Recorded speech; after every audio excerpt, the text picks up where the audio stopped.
दुनिया के सामने कहीं ना कहीं एक गलत छवि में हमारे देश को प्रस्तुत करने का प्रयास किया गया। उस पर क्या कार्रवाई होगी, मुझे लगता है जल्द इसको भी सरकार तय कर लेगी। पर कब किस मौसम में क्या मिलेगा नहीं मिलेगा, मुझे लगता है ये व्यक्तिगत स्वतंत्रता का विषय है। किसी मुस्लिम त्योहारों के वक्त अगर इसको बंद करने की बात कही जाती है या हिंदू त्योहारों के वक्त कही जाती है, मेरी पार्टी इस बात का पक्षधर नहीं रही है। सर, गलगोटिया यूनिवर्सिटी में जिस तरीके से एआई समिट के दौरान जिस तरीके से चाइनीज रोबोट प्रदर्शित किया गया, क्या कहेंगे? अश्विनी वैष्णव ने भी उसको ट्वीट किया था।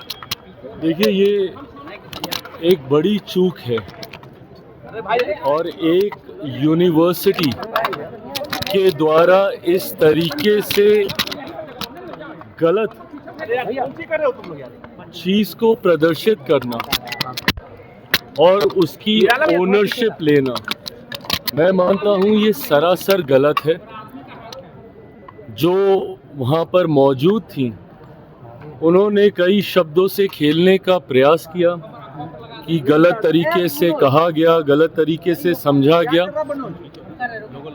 पर एक बाहर किसी दूसरे देश की चीज़ को भारत में जब एआई समिट हो रहा है उसमें इस तरीके से लाना, मैं समझता हूँ ये चिंता का विषय है। बहरहाल फ़िलहाल अभी ये समिट चल रहा है, इसके बाद क्या कार्रवाई करनी चाहिए, जिस तरीके से दुनिया के सामने कहीं ना कहीं एक गलत छवि में हमारे देश को प्रस्तुत करने का प्रयास किया गया, उस पर क्या कार्रवाई होगी, मुझे लगता है जल्द इसको भी सरकार तय कर लेगी। कई मुस्लिम संगठन ने कहा है कि सावन में हम लोग मीट मांस नहीं खाते हैं, बंद कर दिया जाता है, तो रमजान के दिन दिल्ली में शराब बंद की जाए, ये गुजारिश है। कहाँ कब क्या मुस्लिम संगठन ने दिल्ली में शराब बंदी की मांग की है रमजान के महीने में। दिल्ली में? हाँ, दिल्ली में। सिर्फ दिल्ली में? हाँ, सिर्फ दिल्ली में मुस्लिम संगठन ने बंद करने की मांग की है। कहा है कि सावन में हम लोग बंद करते हैं, बंद करवाया जाता है, तो फिर रमजान में भी बंद होनी चाहिए। देखिए, मैंने हमेशा खाने पीने की चीज़ों में ये स्वतंत्रता व्यक्ति विशेष की रही है। खाद्य प्रसंस्करण मंत्री होने के नाते भी मैं इस बात को कहूँगा कि जो भी आपको खाद्य पदार्थ मिल रहा है उसकी गुणवत्ता सही होनी चाहिए, स्वच्छ होना चाहिए, किसी तरीके की मिलावट नहीं होनी चाहिए। पर कब किस मौसम में क्या मिलेगा नहीं मिलेगा, मुझे लगता है ये व्यक्तिगत स्वतंत्रता का विषय है।